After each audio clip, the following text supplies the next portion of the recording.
Hello everybody, and welcome again to our Science Live program. We're coming to you from the Creation Museum Science Education Lab here in beautiful Petersburg, Kentucky. And it's a chilly morning, but sun's shining outside. We heard some geese flying across the pond a few minutes ago. Yeah. I've got a special guest with me today, Patrick Kanuski, and we'll talk more about him in a minute. But we are thankful that you guys can be joining us, and we're having a little technical difficulty there. Just one second. There we go.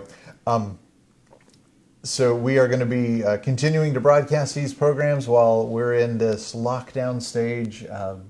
The museum and Ark Encounter are closed right now, so people can't visit. So this is a way for you to virtually be here with us and engage in these things. So we'll be talking through lots of different scientific topics. Today we have a very interesting topic titled The Golden Ratio.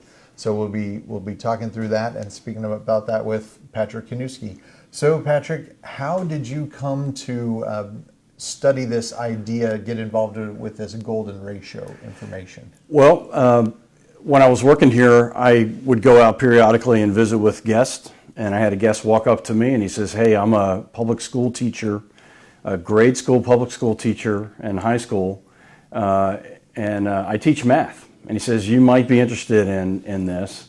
And he showed me this device that we're going to show everybody today. And he started talking about mathematics and all that. And I'm like, this is really cool. God's design. He actually teaches God's design in a public school, which blew my mind. And he hadn't been fired yet. But the principal was a Christian, and the parents really love it, and he teaches robotics and all that. So he kind of introduced us to this. I talked to Jennifer Rivera, Dr. Rivera, right away, and she really got fired up about it. So we started developing this in the fall of 2018, and we do periodic workshops here at the museum. Yeah. Mm-hmm. So this is one of the workshops that we offer. If you ever come to the Creation Museum, every day there are workshops that are offered by our speakers and by the specialists we have on staff. And so this workshop, you talk about all the different things in God's creation that exhibit this golden ratio. Okay, so we have a big science word of the day we try to pull out every once in a while. So when we use the word ratio or proportion, it's more of a mathematics term, but we use mathematics in science all the time as we're dealing with these things. So the idea of a proportion is we have one value and its relationship to another. So we're going to talk about that proportion or that ratio. So that's one of our key concepts as we're working through these things today. Right. It's all about mathematics, and He's the master mathematician. That's a mouthful. He's the great designer. He's a wonderful engineer. Just look at our bodies and nature, what we see around us, and the ratio is virtually everywhere you see. So that's what we're going to present today. It's all about God's design. Yeah. So if you guys have questions that come up, I'll be trying to monitor the comments and keep an eye on those, and we'll get started. So go ahead and start your teaching.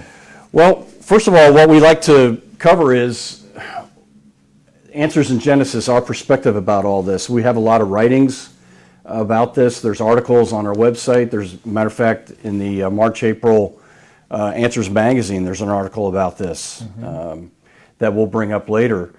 But we talk about it in different articles. We also advise young Earth creationists to use the Bible as their primary source of information. I mean, that the Bible confirms, or science confirms the Bible, actually. And then we also talk about intelligent design is better stated God's design, and that's what we're going to be talking about all the way through this presentation here today, is God's design. Now, what does the Bible have to say about this? Obviously, God's design is all throughout the Bible. In 1 Corinthians in the New Testament, no one knows the things of God except the Spirit of God. And the Spirit of God has made me, and the breath of the Almighty has given me life, in Job 33. I praise you, for I am fearfully and wonderfully made. Marvelous are your works. That's in Psalm 139. And we're going to be wrapping up this presentation with Psalm 139 later on. And then finally, for since the creation of the world, his invisible attributes being science, being mathematics, are clearly seen, being understood by the things that are made. That's in Romans 1:20. So the Bible confirms it, and we're gonna codify it for everybody, tell a little bit about the history and where it all started. It started with back in before Christ, actually. We'll get into that here in a little bit, but what's this attributed to is the Fibonacci sequence. You may have learned this in high school math or maybe even college. The Fibonacci sequence. Fibonacci, which is a nickname for son of Bonacci. He lived back in the 13th century, 12th and 13th century, Italian mathematician. He wrote a book called Liber Abaci, and in that book, it codifies the Fibonacci sequence. And the sequence is simply, starts with 0, and from there, you have 1, so the successive numbers are added together. You can see here 0 and 1. Let me use the handy-dandy pointer here. 0 and 1 is 1, 1 and 1 is 2, 1 and 2 is 3, and that sequence keeps on going, and it keeps building all the way to the right to infinity. So those numbers just keep building and building and building. And during the workshop, we actually have a demonstration by a piano player who plays the Fibonacci sequence in an octave, on a scale. And it's just beautiful. The music is beautiful. Nobody's made this song before, but the music just comes out beautifully. Now, from the Fibonacci sequence comes the golden ratio. And we think that maybe Fibonacci didn't even consider the golden ratio, but he had this sequence. So just pause there for a second. Yeah. This is the key point. Luke asked a minute ago, one of our viewers, what the golden ratio is. So this is kind of the catch moment right here where we're going to learn that. That's exactly right. We're going to transition from the Fibonacci sequence to the golden ratio, and the ratio comes into account when you divide successive numbers out further to the right. So in other words, if you divide 377 by 233, you get a number. Okay, and that number is, drum roll, the golden ratio. And that number is, and you can see it becomes more pure as you go out to the right, 1.618, but it's a non-repeating decimal. So it's kind of like pi, where there's a non-repeating decimal. Sure. And it just keeps on going and going and going. That's what the little 3 dots mean right there. This number is not a pure number, 1.618. We use that when we talk about the golden ratio, but it's a non-successive, non-repeating decimal as you keep on going to the right. Okay, so let's just pause right there. So this number line we have across here, this is our Fibonacci sequence. Right. And when we take each of those and find a ratio or a proportion of those things, that gives us the golden ratio. That's exactly right. Okay. Okay, you're following along pretty well. I'm just making sure if I can understand it, hopefully the people watching can. Now, the golden ratio has been attributed to a Greek letter called phi. We talked about pi a little bit, and pi is simply the ratio between the circumference of a circle and the diameter, and that remains the same. That ratio remains the same no matter how big or small the circle is. The circumference of the circle to the diameter is pi. But that's not what we're talking about. We're talking about phi. PHI, that's the Greek letter for it. Again, 1.618, 034, and it just keeps on going as a non-repeating decimal. Okay, so there's that. Now, a little bit about the history of the golden ratio. It was originally called the golden mean back before Christ. Guys like Phidias, Plato, Euclid, they were architects and sculptors and smart guys. They were trying to figure out the stars and the cosmos. They called it the golden mean. They knew something was going on there. And then again, in the 1200s, Fibonacci codified it through the Fibonacci sequence, but he didn't really know the connection to the golden ratio and phi. And then came along a guy named Leonardo da Vinci, and he called it the divine proportion. And he was starting to get onto something here. He said, hey, this is something that's otherworldly. There's something going on here, and he called it the divine proportion. He actually made some illustrations that demonstrated that. And then the golden section, it was called by a guy named Martin Ohm. Now, you may have heard of an ohm before, but that's not the ohm guy. Martin Ohm is actually the gentleman who came up with ohm, the resistance and impedance numbers. That's his brother. So Martin Ohm was a mathematician. He came up with a book called Pure Elementary Mathematics. Okay, we talked about that a bit when we did electrochemistry. We talked Okay. about the different names and how people's names were associated with those different terms. So that's Right. one of them. So Martin Ohm is Ohm's brother. Okay. From Ohm's law, from From Ohm's electrical law. theory. Exactly right. So he called it the golden section. And then in the 1900s, a guy named Mark Barr came up with a book that he wrote called The Curves of Life, and he codified it with phi. And there's all kinds of myths and things like that about why it's phi and why it's Some the way it is. conspiracy theories. So a little and those bit, types of things. a little bit here and there. All right, let me stop here for just a second. Angelo said, leave it to an Italian, of course. So he's proud of that Italian coming up with those names. A couple of people have mentioned they were taught this in school. So Yes. it was something that they had learned and understood from school. We got people joining us from all over the country. And somebody here, and Maranatha and Adam, not sure which one, but said they got to yes. see your workshop in person. Yes. So, Maranatha and Adam are our friends from Florida. okay, all right. Well, they're watching live as you Awesome. talk through this as well. That's great. Well, we're dealing with a theory of this right now. Whenever you have a concept, you always have to deal with the theory of things, which a lot of consternation when you're at school. I just want to learn it. Don't teach me all this background. But you have to get into it. Mathematics is just fascinating to me. And the way this works, and I'm not going to go through the whole deal, but what you do is to prove what the number is you can set up what's called a repeating fraction. We're looking for the most irrational number, and it turns out this irrational number, phi, is the only number that becomes its own reciprocal when 1 is subtracted from it. Okay? Try that with your calculator at home. 1.618, Okay. divide that 1 over 1.618, see what fraction you come up with. It's 0.618, which is really cool. No other number does that work with. Okay, so that's another example of kind of the built-in systematic structure in the numbers themselves. In the numbers itself, and how God is involved with that, and just, I mean, he's the master mathematician.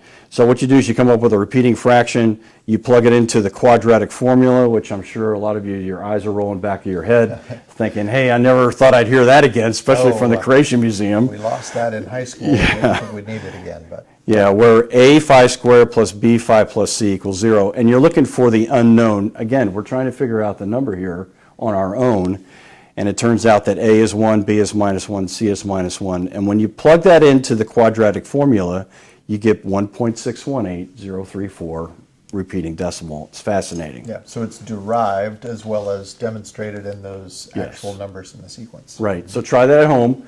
Again, it's the only number that becomes its own reciprocal when 1 is subtracted from it. So put 1 over 1.618, you'll get 0.618, which is Serge really and Anna cool. in Washington asked, can atheists explain this? They really can't, because it is God's design. They know that there's something out there. Mm-hmm. I've had some atheists ask me that question, and they can't explain it. They do know, a lot of them are very gracious, and they do say, well, there's something here, definitely. There's something there, but they can't admit that there's any type of supernatural mind or plan behind this, what we would recognize as the God of the Bible. That's exactly right. So we're going to get into the demonstration phase now. We actually dive into this quite a bit during the workshops on the theory, and then finally we get into the application. A lot of the folks who come, a lot of the guests who do come to the Creation Museum are like, man, I'm learning all about these numbers. What's going on with that? I thought I was coming to the Creation Museum. Well, now we get into the practical application, and one of the things that we do in the workshop is we make, and remember I told you about that grade school mathematician, the teacher, he showed us this, what's called a golden ratio caliper. And if you look at this caliper, when you line it up on a ruler, if you consider this to be 1, and that is 1.618, then you get this ratio of 2 inches to 3.24 inches, and you get the number 1.618. So this further clarifies the fact that this is the ratio. So again, during the workshop, you will be able to make this. Each family gets to take one home with them. You can buy more if you need them. But this golden ratio caliper is just fascinating. No matter where you open it, whatever length you always have 1 to 1.618. Now you're going to see this red B line and the blue A line throughout the rest of the presentation. So those lengths of line are going to represent that proportion, that proportion ratio that we're talking about. Exactly right. So you're going to see that all the way through. So let's just test these out real quick. Roger, if you want to put your hand out, we'll see if Roger's normal or not. And I think he's probably fairly normal. But again, these ratios are all over your body. They're in nature, and we're going to demonstrate that. This is part of the demonstration phase. So if we measure Roger's little finger to the length of his hand, look at that. So it lines up right with the tip, with the base knuckle, and right where the wrist would be. Mm-hmm. And then you can even do it on smaller proportions, like the little part here on your little finger to the length of your finger. So right there, first knuckle and then the second knuckles. Mm-hmm. That same. And again, this is all over the place. It's here on your arm. It's the length of your body. We're going to demonstrate that here in a little bit on the body length and so how that. A giant version of those. Well, why don't we do that right now? Let's go ahead and show the giant version of this. Again, that grade school mathematician or high school mathematician helped us out, and he made a man-size version of this, a Roger size. Well, see, that's very interesting. Now, we say that proportion is everywhere, but there are exceptions. Mm-hmm. There are exceptions to everything that God designs. So in this case, and we tested this out a little bit earlier, just to make sure. Okay, I'm going to put my finger in my belly button. So what we're measuring is, and then look straight ahead, we're measuring the length of a person to where the belly button hits. And you can see here that it's about an inch or so off. Yeah. Okay, but here's what I know about my body. I have a bit of a disproportionate body for my height. So I'm 6'6" or 5'18", so I don't offend the short people. So I'm only 5 foot something too. Okay. And that's good. I have very short legs. I only wear an inseam in my pants about 34 or 35. And that means I have a very long torso. So compared to most people, my body is a little bit out of proportion. Where when you and I stand next to each other, our belt lines line up just they right do. with each other. We tried that earlier. So my torso portion is a little bit longer and out of proportion to my legs. But if we took an average of this across the population, we find that ratio pretty much holds up. Yeah, there's 7.7 billion some odd people in the world, and it works for the majority. Yes, it really does. I'm abnormal. I would not say that. Well, I am in lots of ways. That's great. So we show this as part of God's design in the human body. Now, this occurs in a lot of places, in nature, in things that man makes. What I call these things is that they're inexplicably pleasing. So if it's pleasing to the eye, and if you're a photographer, you probably use the 1/3 rule. I was watching a movie last night, and the characters were always 1/3 off from the center, from one side. Yep. So use that 1/3, 2/3 rule, which is roughly equivalent to the golden ratio, 0.618, 0.67. That helps look framing of a picture and look pleasing to our eye. Yes. And that's really the only way we can describe that. It's pleasant to us. When we look at something, we say, that's pleasing, versus some piece of random modern art with things scattered everywhere. We notice the proportionality. And when we look at somebody's face or a painting or a portrait, the way it's proportioned, again, that idea is what's pleasing to us. Right. And to me, that's another example of just God's intrinsic nature within us, that we see things that are proportional and ordered in nature and recognize them as pleasing, just like He would. Right. Inexplicably pleasing. That's a mouthful. That's a great way to put it, yes. So we talk about pyramids, the Taj Mahal. We're going to show examples of this, the Mona Lisa, spiral galaxies. One of the biggest things we can see as humans that God has made, DNA. We have a DNA model. We're going to show you how that works out with the DNA. Flowers, lots of examples there. Music as well. The advertising brands, the brands that we use on a daily basis, those brands use the golden ratio. Faces, we already showed that. Our anatomy, it's even in weapons making. And then we make a joke a little bit about this that we're not going to show today. So if you do come to the Creation Museum for the workshop, we show a little bit about politics. And You're not going to give all your fun not away everything from away. that. And there is also some things that we're not dealing with today. There's a concept called the golden angle, which is very cool. Yeah. So let's go clear on. off some of these pages. We got to make room here on our All right. stand. Let's show some more examples here. Again, you can see in this rectangle right here, actually Legos are made with this proportion, 1 to 1.618. It's a good looking block. If it was a different proportion, it may not look as good. Yeah, even when we stack them up in patterns, they give us pleasing Exactly patterns. right. And you can see the red B and the blue A here all over. Here in the Sistine Chapel, the ratio between the size of God and Adam is A to B. In a perfect star, A to B is right in there. And then this is probably one of the more fascinating things to me, is that most plants have that ratio, the leaf to the stem, and then even where the stem hits the branch. And we can show that example here with this house plant.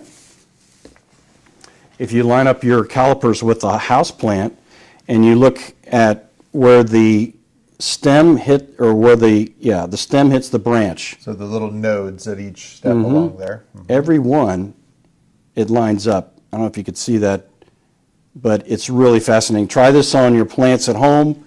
Try this on the trees outside. It also works with petal plants. We're going to get into that a little bit. The number of petals on the plant is probably one of the Fibonacci numbers, which is really cool. This is all just fascinating to me. Okay, so let's look at some other places where this occurs. Storms. The Taj Mahal, that's a hurricane right there. Look at that pattern, spiral galaxy.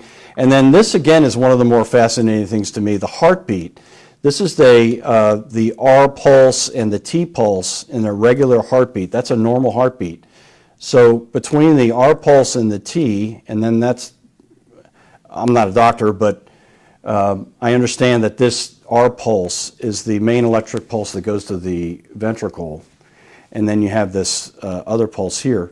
So the ratio between those two pulses and then these two pulses is 1 to 1.618, which is really fascinating. And then you do have a DNA model there. Yeah, There's a absolutely. DNA example right here. DNA model. So this is a model, this is pretty much to scale. We talked about this the other day. So we have this double helix pattern. So when we look at we call this the major groove of the DNA between this point and then this point, the minor groove. So if we look at the ratio of the major and minor groove, There we go. turn that off to the side there. So Oh, the there, camera here we can go. see it. There we go. Okay. You can see that the ratio there between the grooves, the major groove to the minor groove, we get that same ratio, 1.618. Right. And then when you do have the two separate spirals, it actually works out that the length between those spirals is 34 angstroms and the width is 21 angstroms, 2134. So we've got that ratio We got there. the Fibonacci numbers. Now, what about Claude? That's your buddy, right? Let's assume that Claude, this is our friend Claude, for those of you who haven't been introduced, Claudius the Red. We look at him and assume this is an anatomically correct model. Looks pretty close. It's a big we assumption. Look at from the rostrum to the back of the carapace to the tip of the tail, you can see that we've got that basic proportion there. Fascinating. Never saw this any time other than when this was introduced to me 2 years ago. Never thought about this, never considered it. How about some of the brands that you use on a daily basis? So this is more like design and styling Yes. things in graphics. Man's design Okay. uses these graphics. In the Toyota symbol, for instance, you got that A to B ratio there, Mercedes-Benz. The Pepsi symbol didn't used to look like this. I don't know if you remember, but there was a blue line on the bottom and a red line on top, and then just a squiggle white line in the middle. But it was kind of plain.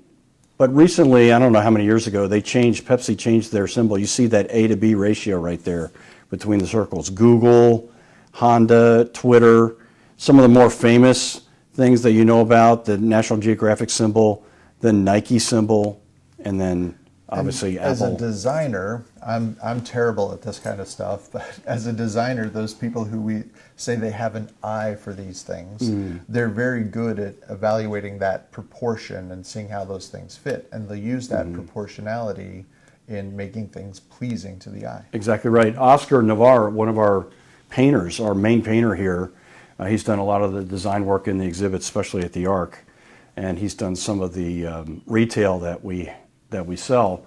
I was mentioning this to him, and he says, "Yes, I use this. I use this proportion everywhere." So it is a common thing. Now, I want to also show you about how God designs different things in nature. The banana has 3 sections, Fibonacci number. The apple has 5 sections with the seed pattern there. Again, that's a Fibonacci number. The petaled plants, this is a rose here. You have 8 petals on the outside, 5 on the outside, 8 on the inside. 5, 8 is a Fibonacci number. Marigolds typically have 13. The black-eyed Susan has 21. Try this at home as things are growing now with your daisies and things like that. It's fascinating. We had a whole group of daisies that came up last spring, and I was counting those, and they were right around 13, 14. It was mostly 13, though, which is just really confirmation there. And then if you do come to the Creation Museum, you're going to see this proportion all over the place here as well. We did a little study on our the mastodon that's out front in the front hallway. You can see that ratio between the ankle joint and the knee joint and the hip joint. That ratio A to B is 1 to 1.618. And then whoever designed this water fountain out in our garden also knew the numbers, because when they engineered it, it looks like a really great fountain. And even if they didn't do it on purpose, even if they just looked at it and said, that looks visually proportionate, it happens to align up with those things. It really does. So you see there, we kind of put our calipers out further.